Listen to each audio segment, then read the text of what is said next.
Good morning. Thanks for having me. I'm from Fulcrum Genomics, and today I'm going to be talking about a pattern that we really like. Pardon our pun, get into the Groovy. I'm going to be talking about using Groovy to model sample sheets, input, and metadata, and more. So a little bit about me. I'm a bioinformatics engineer at Fulcrum Genomics. We're a group of 13, soon to be 15 consultants. So we're engineers and scientists. We've served a bunch of clients over 9 years. And for me specifically, I'm not yet a Nextflow wizard, but I am planning to write lots and lots of Nextflow. It was super fun hanging out yesterday, and I learned a lot. So why am I here? I'm going to be talking about this kind of fun language feature and try to advocate for the patterns that we like at Fulcrum. So this is writing native Groovy code in the lib directory. I'll share a little bit about my developer experience. And at the very end, I'll nerd out a little bit about the history of this language feature. So hopefully that'll be fun. So what the heck is the lib directory? Nextflow has this nice language feature where it compiles and makes available Groovy classes that you write in the lib directory. So this is a special directory like the bin directory. And at Fulcrum, when we serve our clients, we really like the code organization and the expressiveness that we get from Groovy classes. And some examples here are we can write classes so that we can validate our input metadata, our input data to make sure that our pipelines fail fast. They don't fail like 3 hours into pipeline run. We can model the metadata directly as a Groovy class, and we can integrate with third-party APIs like Quilt, one of the sponsors here today. But before I get any further, if this is new to you, you should go watch Rob's tutorial. It's really, really good, and thank you, Rob, for the tutorial. There's a big YouTube video too, so it's great. So quick poll of the room, hands up, who writes Groovy and lib, who's done it, and who's done it before? Cool. So some of you and not all of you, so that's great. So I'll give you kind of a motivating example about why we like this. So cool. So say you want to model a sample sheet. So for those in the back of the room, this is a CSV with, I think, 6 columns. On the very, very left, we have names. We have a variable called condition that tells you, say, like, what condition your sample is in. And then you have some kind of information like metadata, like how big are the barcodes, where the reads are on your file system. So you want to consume the sample sheet, and you want to process the data. So what would you do in DSL2? So you might write a pipeline like this. So apologies if the text is really small. But you might write a Groovy function to parse the CSV row, and you get each sample as a tuple. You'll stage the values so that Nextflow will know to stage the files when you're running the workflow on AWS Batch. And you might use some of the metadata, the index fields in the tuple for analysis. So for those in the back of the room, we have kind of a toy example here where we're echoing elements 0, 3, 4, and 1 in the sample. So this is great when you're prototyping, but what's wrong? One problem here is that when we're just indexing to a flat tuple, in this example, it's not expressive. It's kind of hard to interpret. So at Fulcrum, when we're handing these things over to our clients, they might ask, hey, like, what is sample I? Like, what does that actually mean? And when they want to update things and say you have a new protocol, a new experiment, and you want to update your sample sheet, this can be a pain to update when you want to change the schema. You insert a row, and now your indexes are all off by 1. So what can you do instead? This is when we like to write our Groovy classes. So for this same sample sheet, what we can do is we can model the sample sheet directly as a Groovy class. So here we have each column of the CSV as a member in this Groovy class. And the Groovy class can have some functions that let you do that are very expressive and lets you do input validation if you need custom validation or custom kind of logic that, say, the nice NF validation module doesn't support. Lets you do custom things. Cool. So what does this look like now in our workflow? In your workflow, the Groovy class sample becomes immediately available in the global namespace. So here we can now use the from sample sheet function to load all the samples as a list.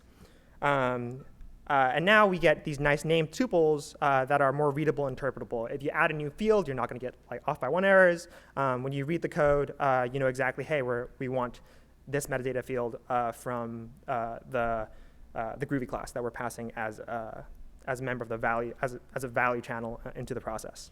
Cool. So that's great in terms of just readability, but I think in terms of style, we also like this because this is nice, very nice separation of concerns. The pipeline execution and orchestration and data flow that, for example, bioinformaticians are going to be very familiar with, they're going to be familiar with calling their command line tools, that is in the Nextflow script, and that is separated from some of the perhaps production requirements like the logic for input validation and handling of these more logical features, and all that can be kind of isolated into Groovy. So you have this nice separation of concerns here. So we like to do this at Fulcrum. Something else is you get some nice goodies if you follow this pattern. So first of all is when we write the Groovy classes, you can invoke Groovy-C, the Groovy compiler, to check for compile time errors. Depending on your workflows, this can be nicer. And another thing is sometimes runtime errors are better for classes than when you index into a collection. So for example, you get issues like if you index into a tuple or collection, you'll get a null value rather than an out-of-index error. And you might find out after you run your workflow when you see null.fastq, you're like, okay, where did null come from? Cool. So so we really like this pattern at Fulcrum, but I thought because we're all here at Nextflow conference, maybe it's time to nerd out about this language feature. So why the heck am I talking about this? So actually, I started at Fulcrum in January, and when I discovered that Fulcrum we were writing Groovy classes in lib, I had no idea why we were doing this, and I decided it was time to do some sleuthing, both when I was starting and also for this conference. So quick little bit of history. Thank you, Harshal. So lib was largely a hidden feature used by kind of advanced users. So Harshal first made commits to NF-core in some popular repositories, adding the lib directory in 2020. And this predated, I think, what I could find was official documentation about this, which was Rob's very, very nice tutorial, September of last year. And actually, the usage of this language feature wasn't officially added to the Nextflow docs in February of this year when Ben has made a very, very nice and monumental push to document Nextflow. So now it's time for me to pull the room again. For those who don't know, when do you guys think the first, when do you think this language feature was first implemented? Someone shout it out. 2019. Anyone else? That's not fair, but that's correct. So if you take the time and nerd out like I do, and you go into the Nextflow change logs, you'll see that this feature was actually implemented in 2013. So the backstory here is that this actually predates Nextflow's module system, and if you dig really deep, you'll find Paolo giving a short tutorial and example in Google Groups. And if you want to look this up, you can look for the conversation. How do you avoid monolithic pipeline files? Cool. So before any of the folks in the room who are very familiar with NF-core get mad at me, I will acknowledge that this is a question, did I get it wrong? So turns out things have been moving very, very fast in the last 5 months, last 9 months. And in February, the NF-core folks have decided to remove the lib directory from the template. So this is Harshal's mic drop moment. We like NF-core. So why is this? And I think at the end of the day, for those who remember this moment, we're all developers. Yes. For those who don't know, go Google it. It's a funny moment. This is Steve Ballmer. And developers make trade-offs. And I think at NF-core, it makes a lot of sense to remove the lib directory because they have a very sophisticated module system that they can manage. The NF-core tool itself kind of plays nice with the module system, and that helps NF-core kind of implement their priority, which is to maintain a repository of pipelines with kind of very idiomatic and consistent interfaces. I spoke to some of the NF-core folks both over Slack and yesterday, and classes in lib made CI/CD updates to the NF-core template very, very painful, made merges very painful, and Marcel yesterday told me, if you don't know what you're doing, Groovy can cause more pain than good. But at Fulcrum, I think we're in the camp where we think we know what we're doing. Writing Groovy classes makes a lot of sense because we get organization and expressiveness from statically typed classes when that's possible. And I like the style. I like the separation of concerns. Pipeline orchestration is completely in Nextflow script for all the nitty-gritty kind of like engineering that you might want to do with some logical features. This can be in Groovy. So that's my talk. At Fulcrum, we really, really like DSL2 plus Groovy for very expressive input validation and modeling and manipulation of metadata. And for our clients, we can scale the implementations to the client needs, right? So for example, a client might come in and they might not have the context or the background with NF core, and they might want something smaller, so we can scale the solution. And since I'm here, I kind of want to push for some things for us in the community to do. I think that we should make lib more accessible. So thank you to Rob and Ben for documenting the language feature. Fulcrum, we love open source, so hopefully we'll contribute to that, and I will try to contribute to that. We'll try to share our best practices for using lib. And I think there's lots of interest and passion for better tooling coming soon. So I wanted to quickly shout out the folks at AWS Labs who had a very, very big deep dive into the Nextflow's AST. So they wrote linter rules for Nextflow. Special thanks to everyone who I've spoken to both before the conference and yesterday for verifying some of the things I was talking about.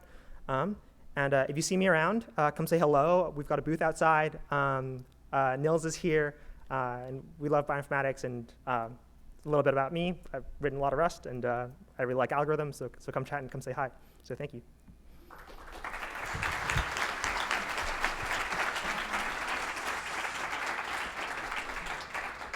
Amazing. Thanks so much, Jason. I think what I really like about this is you often see a problem where everyone sort of has the same kind of concerns, and then there's kind of multiple ways to solve it.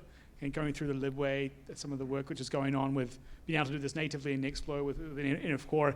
And it's awesome that we can kind of share ideas there and end up with getting to a solution that can then kind of be tested out and then put into the kind of the main code, the code base as well. There's a couple of related questions. One is sort of around like, why not sort of write this as a Nextflow plugin / put this into something like patterns and kind of contribute in this way? So maybe we start with the plugin. Yeah, I think sometimes it's sometimes faster for us to move writing things in lib. It kind of sits in this nice scale in terms of abstraction where we can own the entire thing, we can move very, very quickly. And I think when things get mature enough and when there is a need to share, then I think maybe we can abstract more and write plugins. But I think it just depends on the needs of the folks who are. Yeah, exactly the kind of point, the point I was making before. Yeah, exactly. There's also a question here, like how do these sample sheet classes interact with NF validation, particularly in your pipelines at Fulcrum? Yeah, so I think when we come into these solutions where we need, there's some extra information we need to go and validate. So for example, if you're running a tool like Fulcrum's read structures, where there's a very specific schema for serving metadata fields, then we kind of have to use our custom sample sheets rather than NF validation for the sample sheet side. But we can still use NF validation for input validation and to make your pipeline look like a nice CLI. So yeah, when we need features that NF validation has not yet implemented, then sometimes we'll write the Groovy code like this. Can you speak a little bit on the scalability of Groovy classes in your example of to pass CSVs? Yeah, that's a good question. But so by scalability, do you think they mean like maintainability or I guess it means like all of the stuff runs on like the head job. I assume that CSV files are not too resource intensive. Yeah, I think maybe, thanks for the answer. I'm just assuming though, so maybe one can jump in. Yeah, I don't think scalability is an issue. I think the goal here really is to model metadata very rigorously so that your pipeline will fail when we want it to fail. It'll fail fast and hard. And in production environments, that's very, very important, so we're not wasting people's time. And hopefully the metadata is like small compared to the actual bioinformatics data that you're running things on. And you're not using the lib function for any kind of abusive, long-running No, we're definitely not doing that. Okay, fantastic. Great. Cool. Awesome, thanks a lot, Jason. Cool. Thank you, guys.